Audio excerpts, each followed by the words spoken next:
कुठं हाय हो सांगा धनाचा सांगा धनाचा दादा आमचा वाटा कुठं हाय हो सांगा धनाचा दादा आमचा वाटा कुठं हाय हो. किसान सभा आणि CITU म्हणजे कामगार संघटनेच्या वतीने हजारो शेतकरी कामगार कर्मचारी सकाळपासून राजूरवरून चालायला निघालेले आहेत. 148 किलोमीटर चालण्याचा आमचा संकल्प आहे. किसान सभेच्या नेतृत्वाखाली वनजमीनधारक त्यांच्या जमिनी नावे व्हाव्यात, घराच्या तळजमिनी नावे व्हाव्यात या मागणीसाठी, तसंच भंडारदरा धरणाचं पाणी आजूबाजूच्या शेतकऱ्यांना मिळावं यासाठी सामील झालेले आहेत. दुसऱ्या बाजूला आहार शिजवणाऱ्या महिला केवळ 85 रुपये रोजावर काम करतात. आमच्या आरोग्य कर्मचाऱ्या विभागामध्ये काम करणाऱ्या ज्या PTL आहे त्यासुद्धा 90 रुपये रोजावर काम करतायत. त्यांचा पगार वाढला पाहिजे. बांधकाम कामगार मोठ्या संख्येनं सामील झालेत. मेडिक्लेम योजना त्यांची अर्धवट बंद करण्यात आलेली आहे आणि बाकीसुद्धा त्यांच्या मागण्या आहेत. त्याचबरोबर अंगणवाडीच्या ताई आहे, आशा कर्मचारी आहेत, हे सर्वजण आज इथे एकवटलेले आहेत. हा अभूतपूर्व असा मोर्चा अहिल्यानगरच्या दिशेनं आम्ही घेऊन चाललो आहे. हा अहमदनगरमध्ये निघालेला दुसरा मोर्चा आहे. असाच एक मोर्चा अकोल्यावरून आम्ही लोणीला नेलेला होता 2023मध्ये आणि आता परत या लाँग मार्चची पुनरावृत्ती होते. यापूर्वी ठाणे, पालघर आणि नाशिकमध्ये सुद्धा असंच लाल वादळ घेऊन आम्ही गेलो. अनेक मागण्या त्यातून सुटल्या, परंतु अनेक मागण्यांची अंमलबजावणी झाली नाही. त्याच्यासाठी आम्ही हा लाँग मार्च काढलेला आहे. साहेब, सकाळी राजूरमध्ये पोलिसांनी मोर्चाची थांबवा असं काही आश्वासन दिलं होतं, त्यामुळे तुम्ही आक्रमक झाला, तुम्ही काय झालं? सरकारच्या वतीने सांगण्यात आलं होतं की प्रस्थापित कायद्यांच्या अन्वये तुमच्यावर कारवाई करण्यात येईल. मात्र आम्हाला हेही माहिती आहे की लोकशाही आहे, त्यामुळे चालण्याचा, शांततामय मार्गाने आंदोलन करण्याचा आम्हाला अधिकार आहे आणि त्या अन्वये आम्ही अशा प्रकारे आंदोलन करत आलेलो आहे. ते आम्ही करणार आहोत. त्यामुळे त्याच्यामध्ये आम्हाला कुणी अडवण्याचा प्रश्न येत नाही. मोर्चा निघतोय, नेमकी दिशा कशी असणार आहे, मुक्काम कुठे राहणार आहे आणि किती दिवसाचा मोर्चा? आता आम्ही यानंतर साधारणपणाने पहिल्या दिवशी 24 किलोमीटर चालत अकोले तहसील कार्यालयावर पोहोचणार आहोत. तिथे मुक्काम होईल. त्याच्यानंतर मग पुढचं जवळजवळ 25 किलोमीटरचं अंतर पार करून आम्ही संगमनेरला पोहोचणार आहे. प्रांत कार्यालयावर मुक्काम आहे आणि त्याच्यानंतर मग जवळजवळ 35 किलोमीटरचा टप्पा आहे.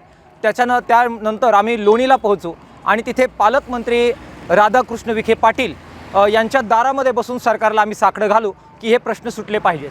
तिथेही मार्ग निघाला नाही तर पुढे 3 वेगवेगळे टप्पे आम्ही आखलेले आहेत. पुढच्या 3 दिवसाच्या टप्प्यामध्ये अहिल्यानगरला धडक दिल्याशिवाय आम्ही राहणार नाही. सुरुवातीला जी प्रचंड संख्या आहे ती वाढत जाणार आहे. आम्हाला आत्ताही तुम्ही अगदी कॅमेरा फिरवला तर तुम्हाला लोक जॉईन होताना दिसतील. त्याच्यामुळे लोक वाढत आहेत. आम्ही जोपर्यंत अकोल्याला पोहोचू तोपर्यंत ही संख्या अजून वाढलेली असेल. संगमनेरला त्यापेक्षा वाढेल आणि लोणीला सगळ्या महाराष्ट्रभरातील आहार कर्मचारी आणि आमच्या अर्धवेळ परिचारिका हजारोच्या संख्येने येतील. बांधकाम कामगार येतील आणि 30-35 हजाराचा मोर्चा मग त्या ठिकाणावरून आम्ही अहिल्यानगरच्या दिशेनं घेऊन जाऊ. नगर प्रशासनाला पडलेला प्रश्न आहे की मोर्चामध्ये काही शिस्तीचं पालन होतं आहे की नाही, काय सांगाल त्यांच्यासाठी? आपण कॅमेरा फिरवला तर आपल्या लक्षात येईल की अभूतपूर्व शिस्तीत लोक चालत आहेत. लोकांना कोणत्याही नागरिकांना त्रास नाही आहे. 2-2च्या रांगा करून चाललेल्या आहेत आणि अत्यंत शिस्तीमध्ये घोषणा देत आपल्या मागण्या मांडत मला वाटतं हे नजर लागावी अशा प्रकारची शिस्त ही लाल बावट्याच्या मोर्चामध्ये आपण नेहमी पाहत आलेलो आहे. तशाच शिस्तीत आम्ही निघालेलो आहोत. आज CITU कामगार संघटना आणि अखिल भारतीय किसान सभा या सर्व कर्मचारी आणि शेतकरी आज या राजूर ते अहिल्यानगर 148 किलोमीटरचा जो पल्ला आहे तो पार पाडणार आहेत. खरं तर असंघटित क्षेत्रातली सगळ्या कर्मचाऱ्यांना मानधन नको, वेतन हवे या मागणीसाठी आम्ही आज झगडत आहोत. एकीकडे जर बघितलं तर खाजगीकरणाचा मोठा प्रभाव पडताना दिसत आहेत, पण ज्या आरोग्याचा कणा म्हणतात, ज्या पोषण आहार शिजून मुलांना घालतात, कुपोषण दूर करतात, त्याचबरोबर आरोग्याच्या गावाचं नियोजन करतात. अंगणवाडी सेविका ज्या आहेत आज 35 ते 40 वर्षापासून अंगणवाडी सेविकेचं काम करतात, परंतु तुटपुंजा मानधनावरती या सर्वांना काम करावं लागतंय. आमची एक मागणी आहे, तुटपुंजा मानधनावर आम्ही आता काम करणार नाही, कारण महागाईचा वणवा खूप वाढत चाललेला आहे. आरोग्य, शिक्षण हे करणं महिलांना अशक्य होतंय.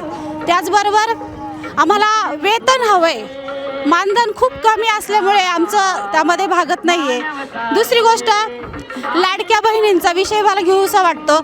लाडक्या बहिणीला ज्या सदन घरातील महिला आहेत त्यांनाही 1500 रुपये देतात, पण आमच्या खिचडी शिजवणाऱ्या ज्या महिला आहेत त्यांना अगदी 83 रुपये रोजामध्ये राबवलं जात आहे. म्हणजे 2,500 रुपये महिन्यामध्ये त्यांना काम करून घेतात. 6 ते 7 तास त्यांच्याकडून काम करून घेतलं जाते. आज जर शेतात गेलं तर 400-500 रुपये रोज सहज देतात. पण ह्या ज्या खिचडी शिजवणाऱ्या महिला आहेत यांना 83 रुपये रोजामध्ये काम करावं लागतात. ही आपल्या महाराष्ट्रासाठी खूप निर्लज्जास्पद बाब आहे. दुसरी गोष्ट, इतर राज्यामध्ये ह्या खिचडी शिजवणाऱ्या महिलांना 18,000 रुपये मानधन दिलं जातं. मग त्यांच्यामध्ये आणि आपल्या महाराष्ट्र सरकारमध्ये भेदभाव का? तर या महिलांना मानधन नको, वेतन हवे, त्याचबरोबर किमान वेतन. सुप्रीम कोर्टाच्या आदेशानुसार सर्व संघटित असंघटित क्षेत्रातील कामगारांना किमान वेतन मिळालं पाहिजे. खासदारांना जर बघितलं, आता परवाचीच गोष्ट आहे, 24% पेन्शन वाढ मिळाली आहे. खासदारांनी मागितलं पण नव्हतं, काय काम करतात ते. पण ज्या महिला काम करतात, ग्राउंड लेवलला काम करतात, कुपोषण दूर करतात, बालमृत्यू माता मृत्यू दर कमी करतात, आरोग्याचा कणा म्हटलं जातं, अशांना मात्र सरकार उपेक्षित ठेवत आहे. ही बाब निर्लज्जास्पद आहे. अशा सरकारचा आम्ही धिक्कार करतो. आज जे हे लाल वादळ तुम्ही बघताय, हे लाल वादळ महाराष्ट्रभर फिरतंय आणि कामगारांच्या प्रश्नांना वाचा फोडतंय. सरकारने आमच्या मागण्या मान्य कराव्यात. हे लाल वादळ असंच अखंड तेवत राहील. महिलांचं नेतृत्व करताना काय काय त्रास सहन करावा लागतो? आता मी बघितलं महिलाचं नेतृत्व करताना काही 80 वर्षाच्या आजी आहेत, काही 60-70 वर्षाच्या आहेत. अगदी पायाला काही फोड आले, चपला तुटल्यात आणि पाणी दिवसभर आज सकाळपासून काही नगरवरून आल्यात, पाथर्डी, राहुरी, श्रीरामपूर, नेवासा अशा ठिकाणून आमच्या महिला आलेल्या आहेत. म्हातारे आहेत, 60-65 वर्षाच्या खिचडी शिजवणाऱ्या महिला आहेत. पायाला फोड आलेत काहींच्या, दिवसभर अजून काही खाल्लेले नाही. उन्हाचा ताप बघताय तुम्ही, भयंकर ऊन आज रस्त्यावर जाणवत आहे. आणि आमचा निर्धार आहे की आम्ही आमच्या मागण्या मान्य केल्याशिवाय राहणार नाही. ऊन असू, वारा असू, पाऊस असू, काही असू, आम्हाला रस्त्यावरची लढाई नवीन नाही आहे. आम्ही लढत राहू आणि आमच्या हक्काचं जे ते आम्ही मागत राहू, मागू, लढू आणि मिळवू. मी आशा सेविका, ग्राउंड पातळीवरती आम्ही सर्व आशा सेविका खूप चांगल्या प्रकारे काम करतो. आणि माता मृत्यू असेल, बालमृत्यू दर असेल, हा आमच्यामुळेच कमी झाला आहे. त्याचबरोबर कोरोना काळामध्ये आम्ही जीवाची बाजी लावून कोरोना काळामध्ये जे काम केलं आहे ते अविश्वसनीय, अतुलनीय आहे. खरं तर शासनाने आम्हाला कोविड भत्ता त्यावेळेस सुरू केला 1,000 रुपये, परंतु 2023 नंतर तो कोविड भत्तासुद्धा बंद केलेला आहे. शासनाला विनंती आहे की तो कोविड जो भत्ता आहे तो त्यांनी तातडीने आम्हाला द्यावा. त्याचबरोबर आम्हाला 10,000 रुपये स्टेट फंड दिला जातो, परंतु तोही 3-3, 4-4 महिन्याने. त्याचबरोबर केंद्राचं जे मानधन आहे ते मानधनसुद्धा आम्हाला वेळेवर 3-3, 4-4 महिने दिलं जात नाही. केंद्र शासनाने 2018 1ही रुपयाची आम्हाला वाढ केलेली नाही आहे. ती वाढ त्या केंद्र शासनाने करायला पाहिजे, कारण की ग्राउंड पातळीवरती काम करताना आम्हाला अनेक गोष्टींचा सामना करावा लागतो. आता तर नवीनच सगळ्या गोष्टी ऑनलाईन आल्यात. आम्हाला मोबाईल द्यावा शासनाने, त्याचबरोबर 5G सिम द्यावं, 1 वर्ष पुरेल इतका डाटा पॅक द्यावा. आमच्या ह्या मागण्या आहेत. खरं तर मानधन नको आहे, आम्हाला वेतन द्यायला पाहिजे. आमची एक प्रमुख मागणी आहे. 17 वर्षापासून काम करतो आहे, पेन्शन नाही, ग्रॅज्युटी नाही, काहीच नाही. आम्हाला मानधन नको, पेन्शन हवं आहे. मानधन नको आहे, आम्हाला वेतन हवं आहे. कारण की 60 वर्षानंतर आम्ही ज्यावेळेस निवृत्त होऊ त्यावेळेस आम्हाला कोणत्याही प्रकारची विमा सुरक्षा नाही आहे, त्याचबरोबर पेन्शन पण नाही. शासनाने आमचा विचार करावा आणि आम्हाला शासकीय कर्मचाऱ्याचा दर्जा मिळवून द्यावा. मी शालेय पोषण आहार कर्मचारी जिल्हा कोषाध्यक्ष म्हणून बोलते. आमच्या शालेय पोषणच्या महिला अक्षरशः तुटपुंज्या मानधनावर काम करतात. त्यांचा वेळ सकाळी 9 ते 2 वाजेपर्यंत हा म्हणजे 6 तास वेळ शाळेत जातो. तर आमच्या कर्मचाऱ्यांना 83 रुपये रोज म्हणजे 2,500 रुपये महिना मिळतो. 2,500 रुपयामध्ये आमचे कर्मचारी मुलांचं शिक्षण, घर खर्च कसा भागवायचा हा त्यांच्यापुढं प्रश्न पडलेला असतो. तर आम्ही वेळोवेळी आंदोलने केले. ऐन दिवाळीच्या वेळेस आम्ही शालेय शिक्षण मंत्री दादासाहेब भुसे यांच्या घरावरती आंदोलन केलं. तर त्या आंदोलनामध्ये आम्हाला त्यांनी पत्र काढून फक्त आश्वासन दिलं की तुम्हाला 1,000 रुपये मानधन वाढ तात्काळ करतो, पण त्याची अंमलबजावणी आज अद्यापही केलेली नाही. तर आम्हाला 2,500 रुपयामध्ये 1,000 रुपये ते मानधन वाढून देत आहे. 1,000मध्ये आमचं काहीही भागत नाही. किमान आम्हाला महिन्याला 10,000 ते 12,000 रुपये हा वेतन पाहिजे, पगार पाहिजे. सरकारला आम्ही एवढंच विनंती करतो की आम्ही आता हे लाल वादळ पूर्ण राजूरपासून निघालेलं आहे तर नगरपर्यंत आम्ही येत आहोत.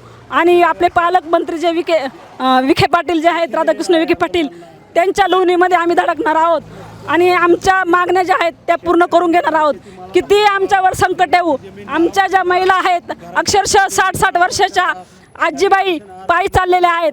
सरकारने याची दखल घ्यावी व सरकारला एवढीच मी विनंती करते का तात्काळ आमच्या मागण्या पूर्ण कराव्या आणि आमचा आंदोलन आहे ते स्थगित करावं लिखित स्वरूपात. मी शालेय पोषण आहार कर्मचारी. तर आम्ही हा राजूर ते नगरपर्यंत लाँग मार्च काढलेला आहे आमच्या प्रलंबित मागण्यासाठी, न्याय हक्काच्या मागण्यासाठी. तर आम्ही जे शाळेत काम करतो 9 ते दुपारी 3पर्यंत काम करतो, आहार शिजवण्याचं काम करतो. तर हे आहार शिजवण्याचं लहान मुलाला 1ली ते 8वीपर्यंत आम्ही आहार शिजवून घालतो आणि आम्हाला मानधन दिलं जातं फक्त 2,500 रुपये. 2,500 रुपये म्हणजे 83 रुपये रोज. तर ह्या 83 रुपयात आम्ही आमचं घर खर्च कसा भागवायचा, लेकरांचं शिक्षण असतील, काही दुखणे असतील, त्यांचा जो काही खर्च असेल तर आम्ही कसा भागवायचा. एक दिवस सुट्टी जरी घ्यायची म्हटलं तरीसुद्धा शिक्षक लोक आम्हाला घेऊ देत नाहीत. जर कुणा नातेवाईकांचा अंत्यविधी जरी असेल तर शिक्षक म्हणतात नाही आधी आहार शिजवून मगच जा, म्हणजे आम्हाला 1 दिवसाची रजा पण मिळत नाही आहे. आजारी जरी असलं तरी शिक्षक म्हणतात नाही आहार शिजवा मग दवाखान्यात जा. मग अशा परिस्थितीत कसं करायचं तरी, आणि एवढं आम्ही सहन करतो तरीसुद्धा आम्हाला फक्त 83 रुपये रोज दिला जातो. मग ह्या शासनाला असं कुठंच एवढा कमी रोज नाही आहे की एवढं कमी मानधन कुणालाच दिलं जात नाही जगामध्ये, राज्यामध्ये. मग आम्हालाच का एवढा अन्याय आमच्यावरच का? शासन घरी बसणाऱ्या महिलाला देते 1,500 रुपये बिना कामाचं. मग आम्ही तर कामाचं दाम मागतोय आणि तरी हे शासन देत नाही. पण आता मात्र आम्ही पालकमंत्र्याच्या घरावर जाऊन बसणारच आहोत. हे लाल वादळ आता तिथं धडकणार आहे आणि जोपर्यंत आमच्या मागण्या मान्य होत नाहीत तोपर्यंत आम्ही तिथून हलणार नाही. भले आम्हाला मंत्रालयापर्यंत जायची जरी वेळ आली तरीसुद्धा आम्ही हे लाल वादळ घेऊन मंत्रालयात सुद्धा जाऊ, पण मागे हटणार नाही. आम्हाला कोठडीत टाकलं तरीसुद्धा चालेल, पण आम्ही मागे हटणार नाही. कारण की 83 रुपये रोजावर आत्ता महागाईच्या काळामध्ये आम्ही आमचा घर खर्च याच्यामध्ये भागवू शकत नाही. अत्यंत महत्त्वाचं काम आम्ही करतो.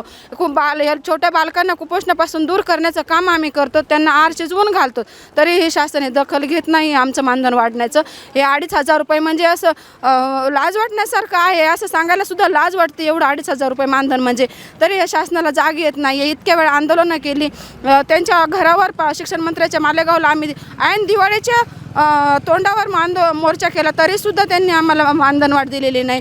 मंत्रालयात बैठक घेतली, 29 ऑक्टोबर 2025ला बैठक लावली. तिथं सांगितलं का तुमचं मानधन वाढवलं जाईल. आतापर्यंत नुसते आश्वासनच देत आले. तर त्यामुळे आम्ही हा लाँग मार्च काढलेला आहे आणि आता आम्ही पालकमंत्र्याच्या घरावर जाऊन बसणार आहोत. जोपर्यंत मागण्या मान्य होत नाही तोपर्यंत आम्ही उठणार नाही. आम्ही अर्धवेळ महिला परिचर आहोत.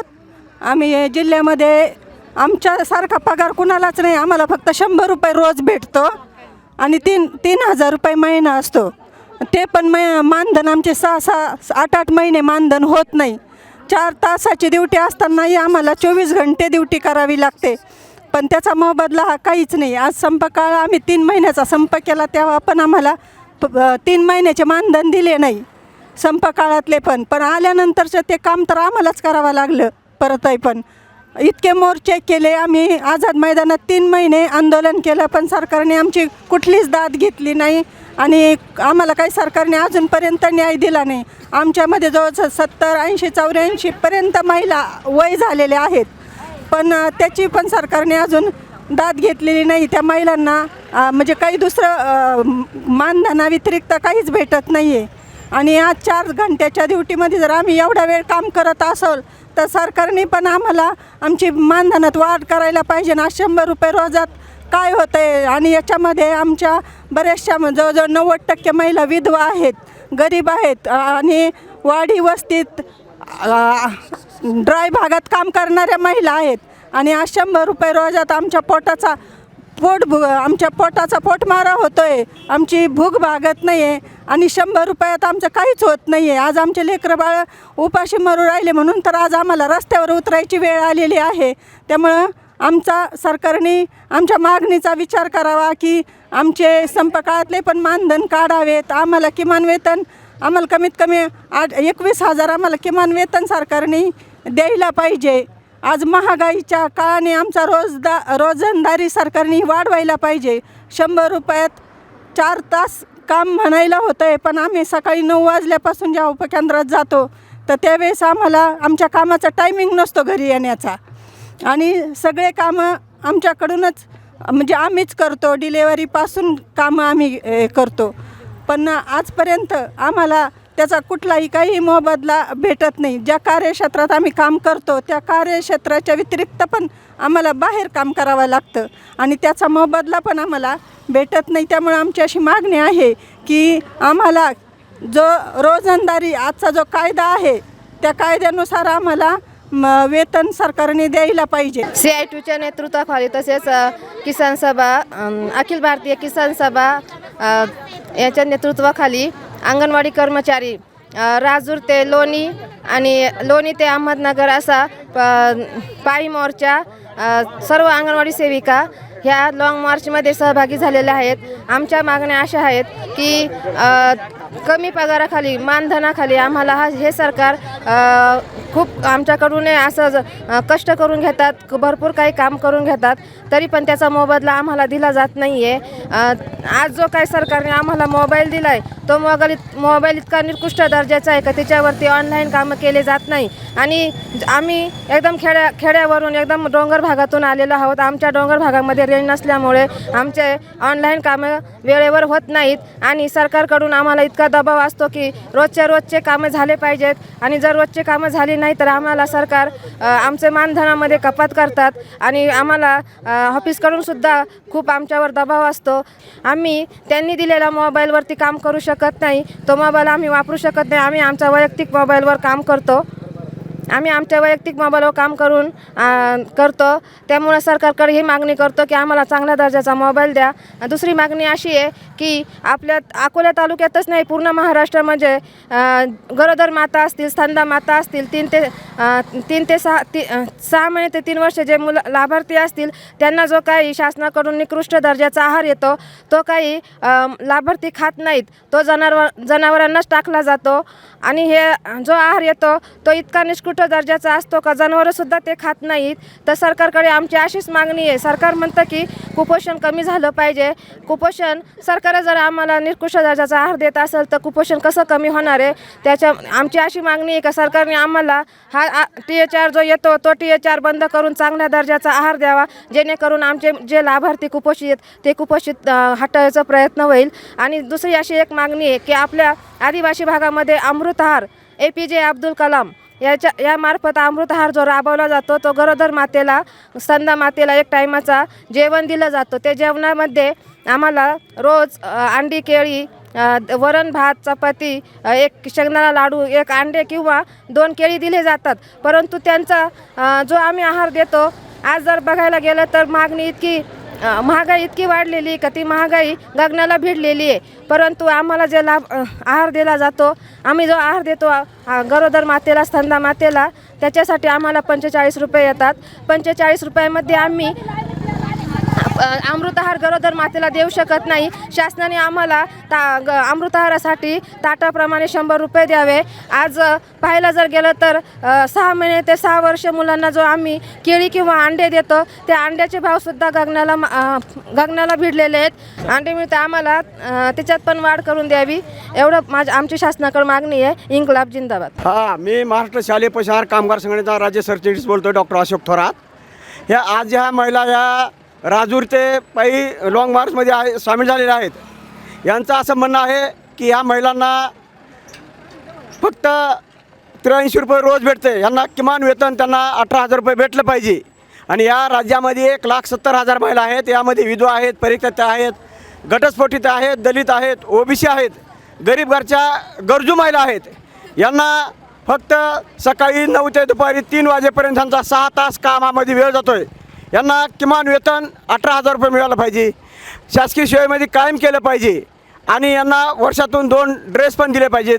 आपण बघत आहोत या महाराष्ट्रामध्ये एवढं कमी मानधन कुणालाच नाही की जे ह्या महिलांना आहे, आणि म्हणून या पायी लॉंग मार्चमध्ये आम्ही सामील झालेलो आहोत. आणि येत्या काळामध्ये आमच्या ह्या जर मागण्या मान्य नाही झाल्या तर आम्ही अहिल्यानगर जिल्ह्यापर्यंत आमची मजल जाणार आहे. आणि आम्हाला ह्या वतीने शासनाला एकच सांगायचं आहे, या महिलांना किमान वेतन दिलं पाहिजे. केरळ राज्याप्रमाणे 18,000 रुपये त्यांना मानधन दिलं पाहिजे. शासकीय सेवेत त्यांना कायम केलं पाहिजे.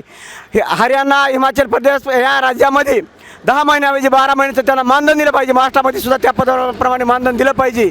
या ठिकाणी एवढंच बोलतो, इथं थांबतो. इन्क्लाब जिंदाबाद. साई दृष्टी नेत्रसेवा चष्माघर अकोले शहरातील सर्व अत्याधुनिक सुविधा उपलब्ध असलेले एकमेव अद्ययावत शोरूम म्हणजेच साई दृष्टी नेत्रसेवा चष्माघर. आमच्याकडे Titan, Fastrack, Puma, Oakley, Velocity, CK, Rayban, ID, Vogue, Police, Stepper, Scott, Carrera, Tommy Hilfiger, Killer, Crizal, Zeiss, Prime, Bronzer, Yash, Bausch and Lomb, Johnson and Johnson, Alcon आदी कंपन्यांच्या फ्रेम्स, सनग्लासेस, लेन्सेस व contact lenses योग्य दरात उपलब्ध. तसेच Titan company लेन्सेसचे एकमेव अधिकृत विक्रेते. आता अकोल्यात प्रथमच ऑटो मशीनद्वारे चष्म्याची रोबोटिक फिटिंग. प्रोग्रेसिव्ह चष्म्यासाठी डोळ्यांचे व चष्म्याचे अचूक मोजमाप करण्यासाठी जाईस कंपनीचे सॉफ्टवेअर असलेला ॲपल कंपनीचा टॅब. तज्ज्ञ ऑप्टोमेट्रिस्टकडून कॉम्प्युटरद्वारे डोळ्यांची मोफत तपासणी, डोळ्यांची मायक्रोस्कोपिक तपासणी, काच बिंदूचे अचूक निदान करण्यासाठी डिजिटल टोनोपेनद्वारे डोळ्यांचे इंट्राऑक्युलर प्रेशर मोजणे, पॅकीमीटरद्वारे बुबुळाची जाडी मोजणे, कॉन्टॅक्ट लेन्सेसच्या अचूकतेसाठी कॅरेटोमीटरद्वारे बुबुळाचं मोजमाप करणे आदी अत्याधुनिक सुविधा उपलब्ध असलेले अकोले शहरातील एकमेव चष्माघर. आपल्या अनमोल डोळ्यांच्या समस्येसाठी बिर्ला आय हॉस्पिटल नाशिक यांच्या माध्यमातून तज्ज्ञ डॉक्टर दर गुरुवारी सकाळी 10:30 ते 3:30 पर्यंत साई दृष्टी नेत्रसेवा चष्माघर इथे उपलब्ध राहतील. आमचा पत्ता साई दृष्टी नेत्रसेवा चष्माघर, अकोले बसस्थानकाच्या मागील बाजूस, जय महाराष्ट्र हॉटेलच्या पाठीमागे, अकोले, तालुका अकोले, जिल्हा अहमदनगर. संपर्क 91 36 52 93 93.